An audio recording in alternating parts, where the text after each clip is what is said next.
How to find yourself when everything seems lost. Have you ever felt lost, as if you were navigating in a stormy sea without knowing where to go? When everything seems to be falling apart around us, finding a path may seem impossible. The feeling that we are on the edge of the abyss, that everything seems lost, can be overwhelming. But what if I told you that this is a unique opportunity to rediscover your true essence? This is exactly what Stoic philosophy teaches us. However, this is not an easy path. The journey of self-discovery is filled with challenges, but is also incredibly rewarding. But where to start? The first step is to understand that the external world is just a reflection of our internal state. By changing our thoughts and emotions, we begin to transform our reality. This video is an invitation to look within yourself, to face your fears and insecurities, and to emerge stronger and more conscious than ever before. Are you ready to start this transformation? Let's continue with the first step to finding yourself. The journey of self-discovery is undoubtedly the first step to finding yourself when everything seems lost. Imagine a sailor in a rough sea without a map or compass. For him, the first thing to do is understand where he is. Similarly, the first step to finding yourself is to look within, recognizing your own thoughts, emotions, and values.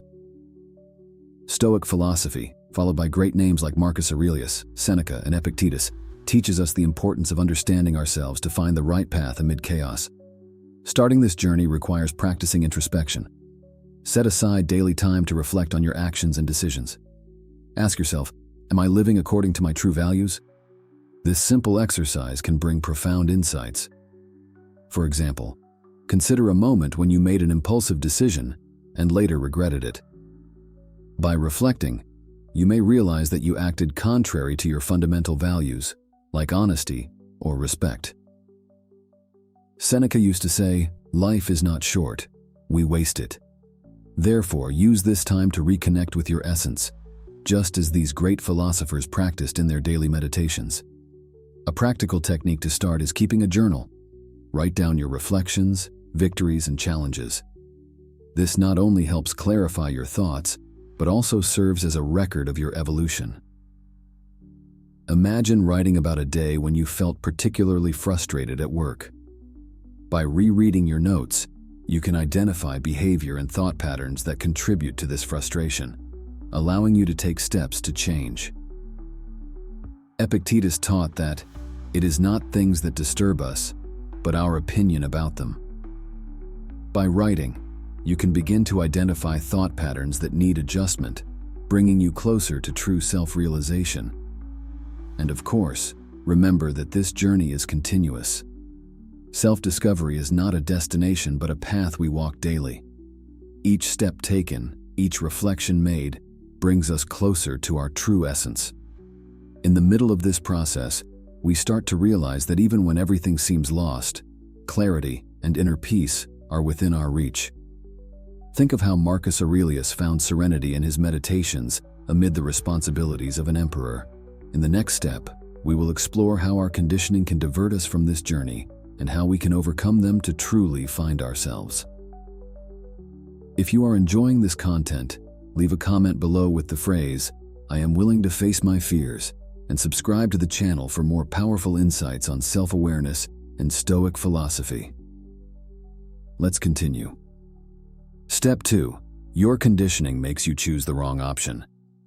Most of us live guided by unconscious conditioning that shapes our choices and actions. These conditionings often lead us to make decisions that take us away from our true path. Stoic philosophy teaches us to identify and overcome these limiting patterns. Marcus Aurelius, Seneca, and Epictetus often warned about the danger of living on autopilot without questioning the external influences that divert us from our fundamental values. To begin identifying these conditionings, it is essential to observe your own reactions and daily decisions. For example, you may notice that you always react with anger when someone criticizes you. This pattern may have roots in past experiences where criticism was used to undermine your self-esteem. By recognizing this, you can start responding more consciously and aligned with your values, instead of simply reacting. As Epictetus said, "It is impossible for a man to learn what he thinks he already knows." A useful practice is the technique of self-inquiry. Whenever you face an important decision, ask yourself, am I acting based on my values or past conditioning? For example, if you are considering a career change, reflect on whether this decision is influenced by social or family expectations, or if it truly resonates with your passion and purpose. Marcus Aurelius constantly challenged his own thoughts in his meditations, seeking the true motivation behind his actions. Overcoming these conditionings is a gradual but rewarding process. Each time you question and realign your actions with your true values, you take an important step towards self-liberation. This does not mean it will be an easy path. There will be challenges and setbacks. However, by continuing to practice introspection and self-inquiry, you will become more aware and resilient. And by freeing yourself from these limiting patterns, you will begin to realize that even when everything seems lost, you have the power to choose a more authentic and satisfying path. In the next topic, we will discuss how paradoxically getting lost can be a vital step to truly finding yourself. Step 3. Get lost to find yourself. Sometimes the only way to truly find yourself is to allow yourself to get lost first. In Stoic philosophy, the idea of embracing uncertainty and the unknown is central to personal growth.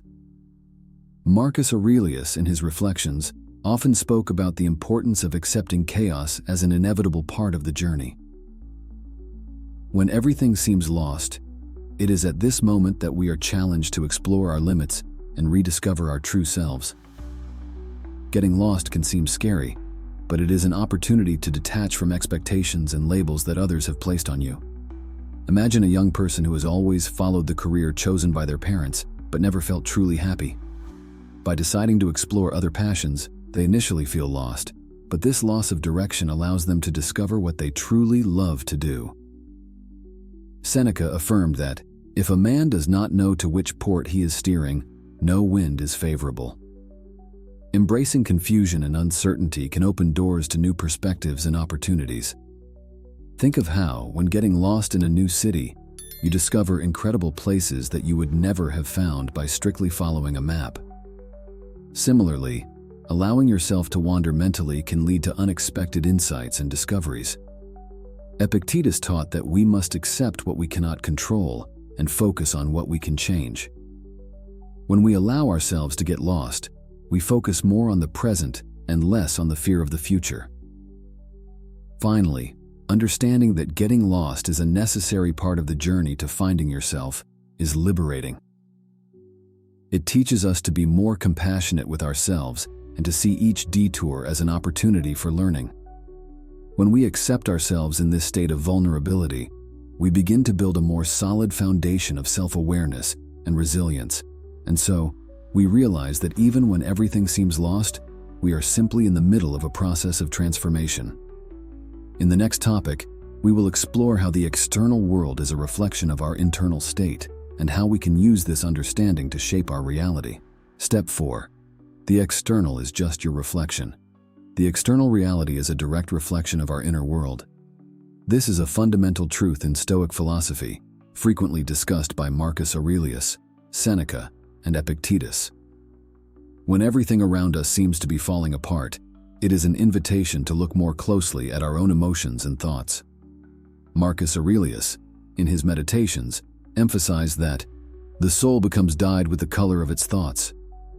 Therefore, to change the external world, we must first transform our interior. Consider a practical example. If someone is constantly stressed and anxious, it is likely that their environment reflects this internal chaos. Relationships may become tense, work may seem unbearable, and daily life may turn into a series of crises. By recognizing that these external experiences are a mirror of their internal state, the person can begin to work on managing their emotions and thoughts. Practices such as meditation, which Marcus Aurelius practiced diligently, can help calm the mind and bring clarity. Furthermore, by understanding that the external reflects the internal, we can take more conscious actions to improve our environment. For example, if you notice that your house is disorganized, this may be a reflection of a disordered mind. By organizing your space, you can experience a sense of clarity and inner peace. Seneca said that the soul that sees itself reflected in the mirror of the world is one that has found peace within itself. Thus, by adjusting our environment, we also adjust our mental and emotional state. This understanding also helps us to be more empathetic and compassionate with others.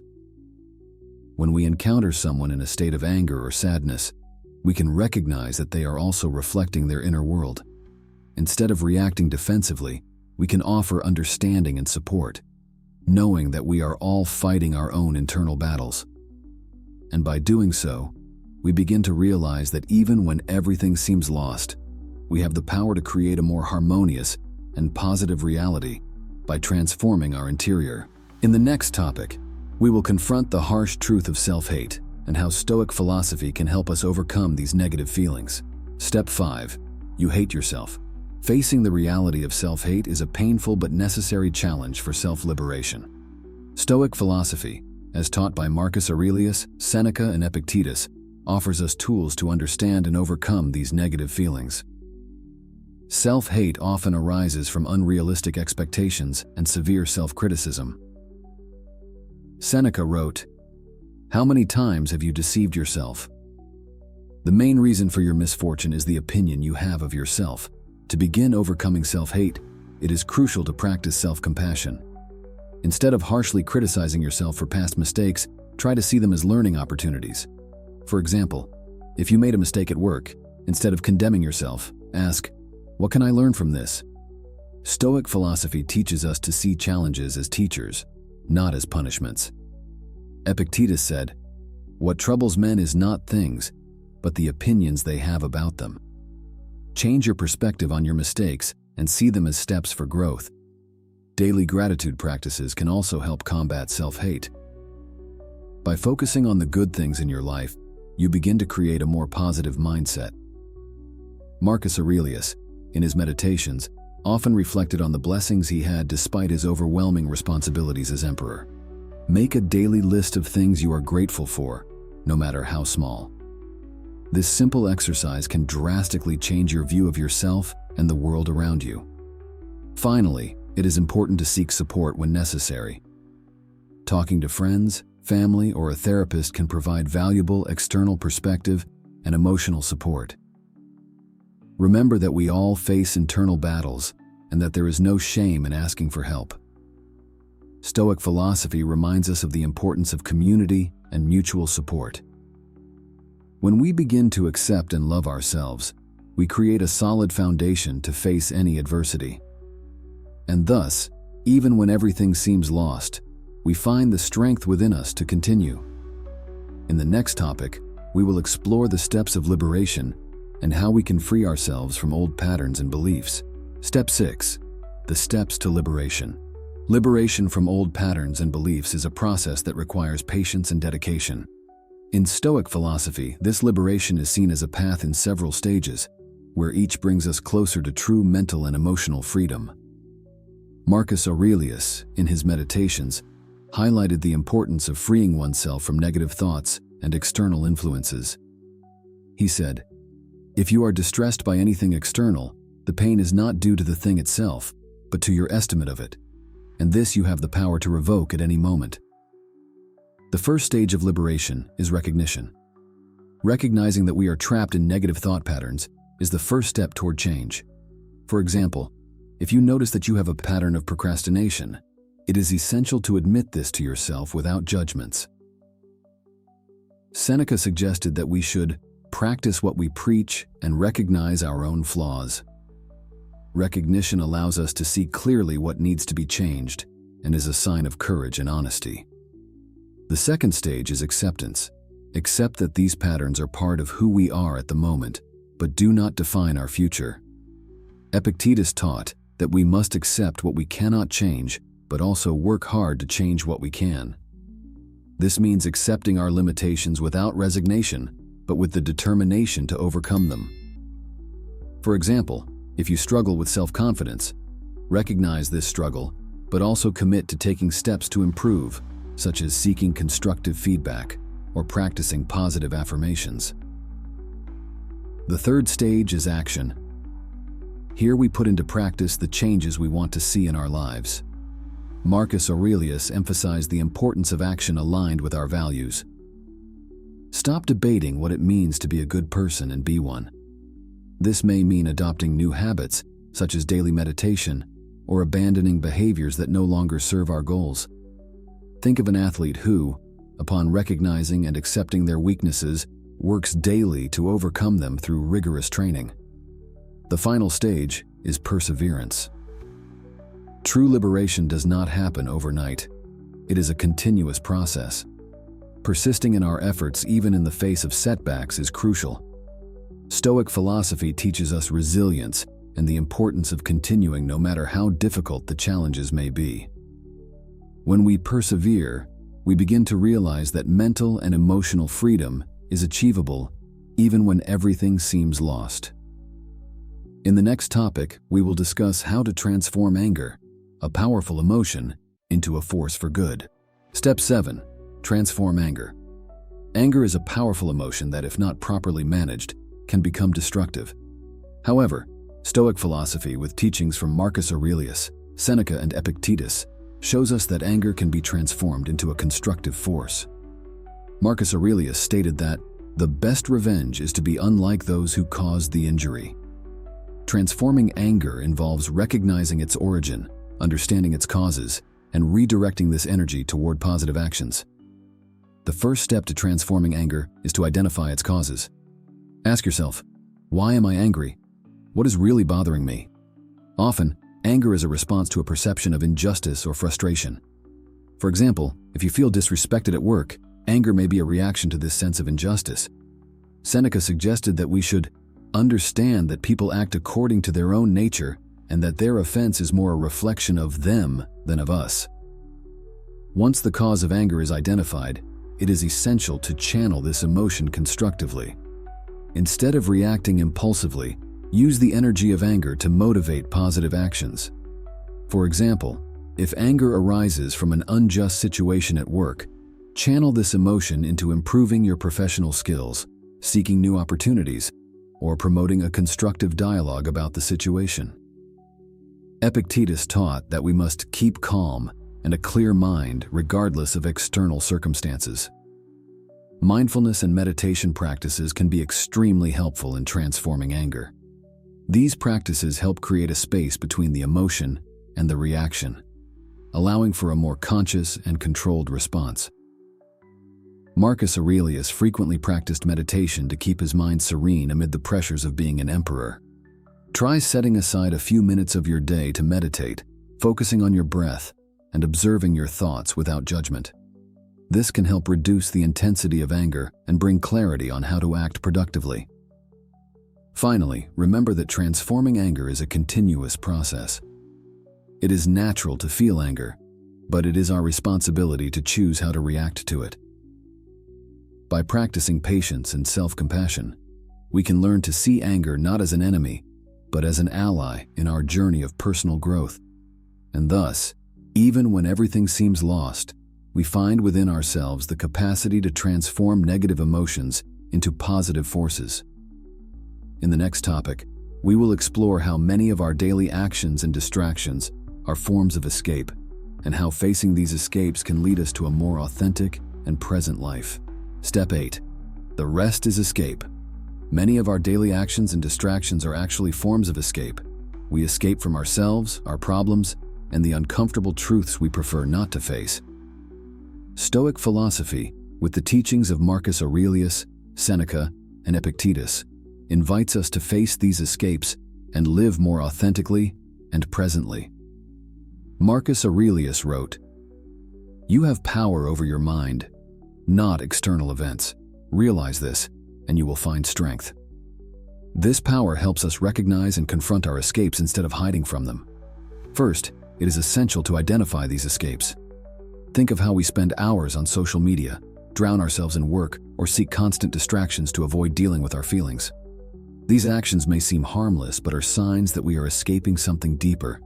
Seneca said, "Life is very short and anxious for those who forget the past, neglect the present, and fear the future."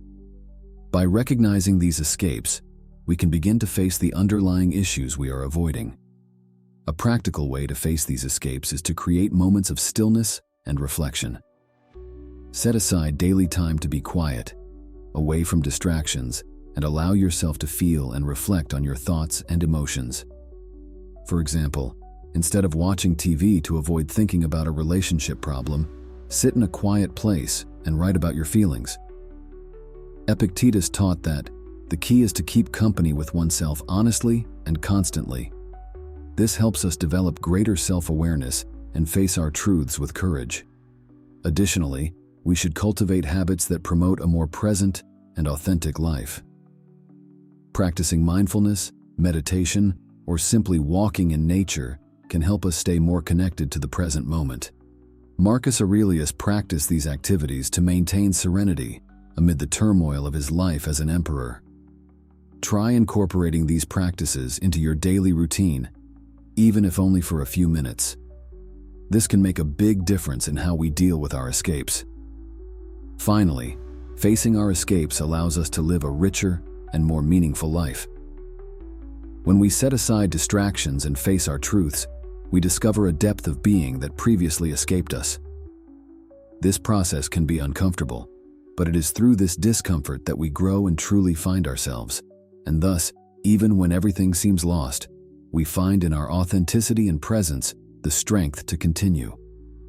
With this, we conclude our exploration on how to find yourself when everything seems lost, armed with the tools and insights of Stoic philosophy to guide our journey. At the end of this journey, the question is, are you ready to apply all this knowledge in your daily life? Remember, the key is constancy and determination. As Epictetus said, do not burden yourself with many duties, do only what can be done. Continue your journey of self-discovery with us. Subscribe to the channel, turn on notifications, and get ready to explore new paths of self-awareness and personal growth. I can't wait to see you in the next videos. See you soon.